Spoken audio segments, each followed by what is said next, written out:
చూస్తున్నాం. ఏపీలో furniture politics కాకపుట్టిస్తున్నాయి. తాడేపల్లిలో జగన్ క్యాంప్ ఆఫీస్లోని ఫర్నిచర్ పై రచ్చ మొదలైంది. జగన్ సీఎం పదవి నుంచి వైదొలిగిన తర్వాత కూడా ప్రభుత్వానికి సంబంధించిన ఫర్నిచర్ ను తన పార్టీ క్యాంప్ ఆఫీస్లోనే ఉంచుకున్నారని టీడీపీ మండిపడుతుంది. దీనిపై వైసీపీ మరోసారి ప్రభుత్వానికి లేఖ రాసింది. గతంలో ఈ ఫర్నిచర్ కు విలువ కడితే డబ్బు చెల్లిస్తామని చెప్పిన వైసీపీ ఇప్పుడు మాత్రం ఫర్నిచర్ తీసుకెళ్లాలంటూ లేఖ రాయడం హాట్ టాపిక్ గా మారింది.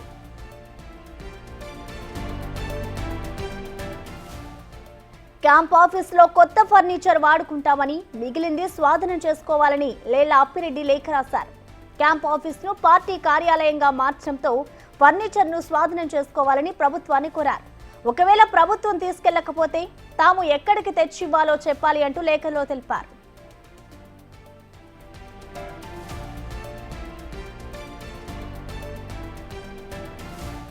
అయితే వైసీపీ లేఖపై ఘాటుగా స్పందించారు మంత్రి నారా లోకేష్. జగన్ ను ముఖ్యమంత్రి పదవి నుంచి జనం దింపేసినా సిగ్గు లేకుండా కుర్చీలు, టేబుళ్లు, సోఫాలు ఎత్తుకుపోయారంటూ ట్వీట్ చేశారు. జగన్ దాదా 40 మంది దొంగలు రాష్ట్రంపై పడి బందిపోట్లలా దోచేశారని లోకేష్ ఆరోపించారు. తన ముఠా సభ్యులతో ఫర్నిచర్ పై దొంగ ఉత్తరాలు రాయిస్తున్నాడని జగన్ పై లోకేష్ ఫైర్ అయ్యారు.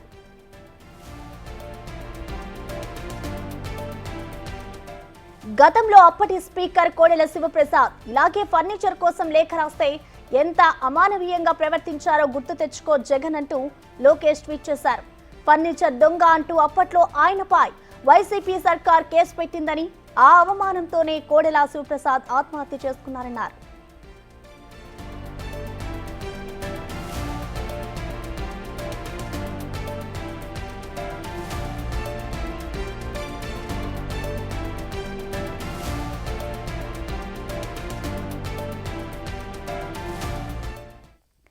దీనికి సంబంధించిన కంప్లీట్ డీటెయిల్స్ ని మా అసోసియేట్ ఇన్పుడేటర్ గణేష్ లైవ్ తో అందిస్తారు. గణేష్, చెప్పండి, ఈ ఫర్నిచర్ వివాదానికి సంబంధించి గతంలోనే జగన్ లేఖ రాయడం జరిగింది. అప్పట్లో ఆయన ఏం చెప్పుకొచ్చారంటే డబ్బులు చెల్లిస్తాము అంటూ కూడా చెప్పుకొచ్చారు. ఇప్పుడు మీరు ఫర్నిచర్ ని తీసుకెళ్లిపోండి అంటూ కూడా మరొక లేఖను రాశారు. దీన్ని ఏ విధంగా చూడాలంటారు గణేష్?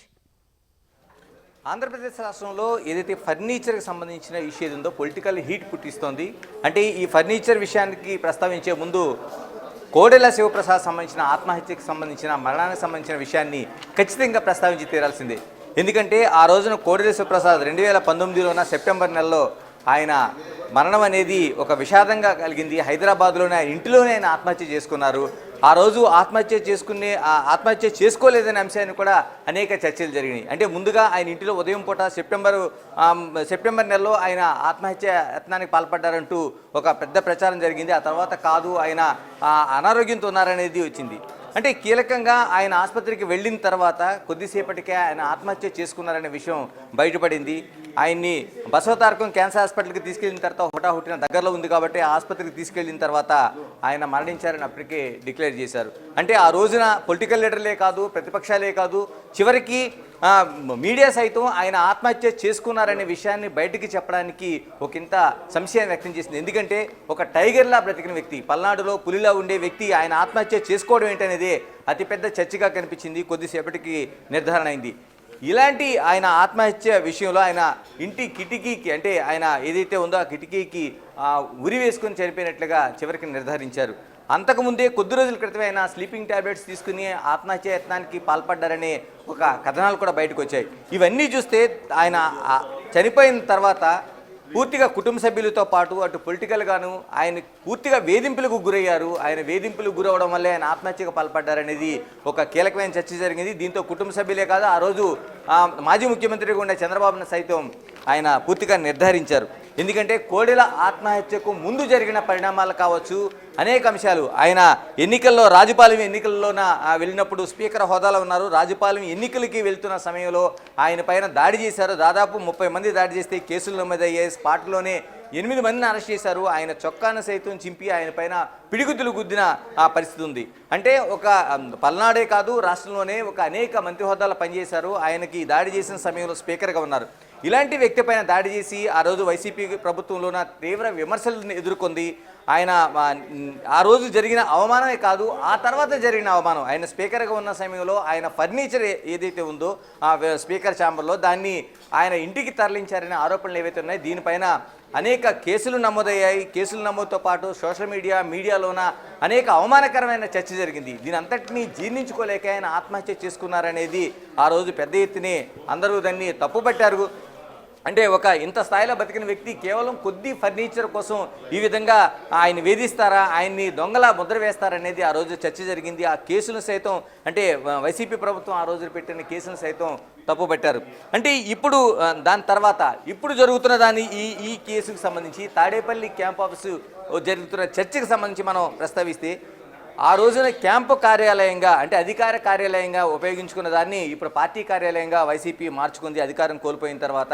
ఆ రోజు ఉండే ఫర్నిచర్ని వెంటనే తీసుకెళ్లి తరలించాల్సిన బదులు ఈ రోజున లేఖలు రాయడం అనేది ప్రస్తావన ప్రధానంగా వస్తుంది. ఇప్పటికే వైసీపీ 2 సార్లు ఈ లేఖలు రాసింది. తమ వద్ద ఫర్నిచర్ ఉండిపోయింది, ఈ ఫర్నిచర్ని మీరు తీసుకెళ్ళండి అనేది లేఖల సారాంశం. ఇందులో కొంత వాడి ఉన్న ఫర్నిచర్ ఏదైనా మీరు ఉంచే మేము దానికి లెక్కలు చెల్లిస్తాం, దానికి తిరిగి సొమ్ములు చెల్లిస్తాం అనే దాంతోపాటు మీరు తీసుకెళ్ళకపోతే దీన్ని ఖచ్చితంగా మేము తరలిస్తామనేది ఒక సానుకూలమైన ఒక లేఖలని రాస్తున్నారు. ఇప్పుడు ఇదే కీలకంగా ఒక చర్చనీయాంశంగా మారింది. ఎందుకంటే లోకేష్ దీన్ని ఆయన ఎక్స్లో చేసిన ట్వీట్ అనేది మరింత హీట్ని రాజేస్తుంది. అంటే దొంగల్లా ఉండి పట్టుకెళ్ళిన ఫర్నిచర్ని ఈరోజు మళ్ళీ తిరిగి రాస్తామని దొంగల ద్వారా లేఖలు రాయిస్తున్నారనేది ఆయన కీలకంగా ప్రస్తావించారు. మరోవైపు ఖచ్చితంగా ఇది దొంగతనం అనేది ఆయన ఎక్స్లో చేసిన వ్యాఖ్యలను బట్టి మనం ఆ విమర్శలను అర్థం చేసుకోవాల్సిన అవసరం ఉంది. దీంతో పాటు ఆయన ప్రస్తావించిన అంశం ఆ రోజు పెద్ద ఆయనగా ఉన్న కోడెల శివప్రసాద్ని దొంగలా ముద్రించి ఫర్నిచర్ పైన మీరు చేసింది గుర్తుకు రాలేదా అనేది జగన్కి సూటిగా వేసిన ఆయన ప్రశ్నలు అయితే వినిపిస్తున్నాయి. అంటే ఆ రోజు 2019లో ఫర్నిచర్ దొంగగా ఆ పెద్ద ఆయన ముద్ర వేశారు. ఆ రోజు లేనిది ఈ రోజు దాన్ని కప్పిపుచ్చుకోవడానికి లేదంటే ఇప్పుడు మీరు చేసిన దొంగతనాన్ని ఇప్పటి ప్రభుత్వం ఏమైనా కేసులు నమోదు చేస్తున్నామన్న భయంతో మీరు ఇలా చేస్తున్నారనే ఒక సంకేతం వచ్చేలాగా ఆ విధంగా అర్థం వచ్చేలాగా లోకేష్ ట్వీట్ అనేది మనకు కనిపిస్తుంది. అంటే టోటల్గా చూసుకుంటే ఇప్పటికీ దీనిపైన అంటే వైసీపీ తీసుకెళ్ళమని 2 సార్లు రాసిన దానిపైన ప్రభుత్వం స్పందించడం లేదనేది వైసీపీకి సంబంధించిన ఒక వైపు నుంచి వాదన. అయితే దీన్ని మీరు ఎందుకు తొందరపడుతున్నారు, ఎందుకు దొంగల్లా మీరు బయటపడుతున్నారనేది లోకేష్ ట్వీట్ అనేది మనకు అర్థం వచ్చేలా కనిపిస్తుంది. ఏదేమైనా దీనిపైన ఇప్పటికే కేసులు నమోదు చేశారా? ఎందుకంటే ఇప్పటికి దాదాపు 100 రోజులు దాటిపోయింది. గణేష్ చెప్పండి. అంటే గతంలో ఇప్పుడు ఏదైతే లోకేష్ ట్వీట్ చేశారో గతంలో అప్పుడు కోడెల శివప్రసాద్ ఫర్నిచర్ కోసం లేఖ రాస్తే దానికి సంబంధించి ఆయన ప్రస్తావిస్తూ ప్రతి ట్వీట్ చేస్తారు. మరి దీనికి సంబంధించి ఇటు వైసీపీ నేతలు ఎవరైనా స్పందించారా, దీనికి సంబంధించిన రియాక్ట్ అయ్యారా గణేష్? ఇంకా దానిపైన స్పందించాల్సిన అవసరం ఉంది. ఎందుకంటే వీళ్ళు లేఖ రాసిన తర్వాత ఆయన ఎక్స్లో దీన్ని ట్వీట్ చేశారు. అంటే ఈ రోజున మీరు పట్టుకెళ్ళమని చెప్తున్నది మీరు దొంగలే ఖచ్చితంగా అనేది ఆయన డైరెక్ట్గా జగన్నే గురిపెట్టి ఆయన విమర్శన అస్త్రాలు సంధించారు. మరోవైపు దొంగ లేఖలు రాస్తున్నారనేది ప్రస్తావించారు. ఎందుకంటే మీరు సామాన్లు పట్టుకెళ్ళమనేది అందులో మీ నిజాయితీ లేదనే అర్థంతో ఆయన ఉంది. ఎందుకంటే ఇప్పటికి 2 లేఖలు రాసినా దొంగలు వెనకుండి ఈ లేఖలు రాస్తున్నారు, మీరు ఖచ్చితంగా దొంగల కింద అవుతారనేది ప్రస్తావించడంతో పాటు ఒక కీలకమైన రాజకీయ విమర్శగా 40 మంది దొంగలు ఈ రాష్ట్రం పైన గతంలో ప్రభుత్వంలో ఉండి దొంగలు ఈ రాష్ట్రంపై పడి దోచుకున్నారని కీలకమైన వ్యాఖ్య చేశారు. ఏదేమైనా ఈ వ్యాఖ్యలోన జగన్ని పూర్తిగా గురిపెట్టి ఏదైతే వ్యాఖ్యలు చేశారో దీనిపైన వైసీపీ ఇంకా స్పందించాల్సిన అవసరం ఉంది. మరోవైపు ఏదైతే లోకేష్ చేసిన కామెంట్స్ రూపంలో ఉన్నాయో దొంగలుగా, అంటే ఇప్పటికే దీనిపైన ఫర్నిచర్ ఇప్పటికి అప్పగించలేదు కాబట్టి దాన్ని క్యాంపు కార్యాలయంగా ఉన్నదాన్ని ఇప్పుడు సొంత ఆఫీసుగా ఉపయోగించుకుంటున్న పరిస్థితుల్లో దాన్ని ఇప్పటివరకు వినియోగించారు కాబట్టి 100 రోజులు అయింది. ఇప్పటికీ దీనిపైన ఏమైనా కేసులు నమోదు చేశారా, భవిష్యత్తులో కేసులు నమోదు చేయబోతారా, అంటే ఎటువంటి టర్న్ తీసుకోబోతుంది? ఎందుకంటే ఇప్పుడు లోకేష్ వ్యాఖ్యలు వారి లేఖలు చూసిన తర్వాత గతంలో కోడెలను ప్రస్తావన తీసుకొచ్చిన తర్వాత ఒక హాట్ టాపిక్గా అంటే ఇప్పటివరకు తిరుపతి లడ్డు ప్రస్తావనని వచ్చింది. దాన్ని మించి ఇప్పుడు అంటే ఒక ఆత్మహత్య జరిగింది మా వైపు నుంచి, ఈ రోజున మీరు దొంగలుగా ఉన్న వాళ్ళు ఎందుకు లేఖలు రాస్తున్నారని అర్థంతో ఉంది కాబట్టి ఇది ఎటువంటి టర్న్ తీసుకోబోతుంది? మరోవైపు ఒక కీలకమైన రాజకీయ హీట్ని ఈ ఫర్నిచరు రేపబోతోంది.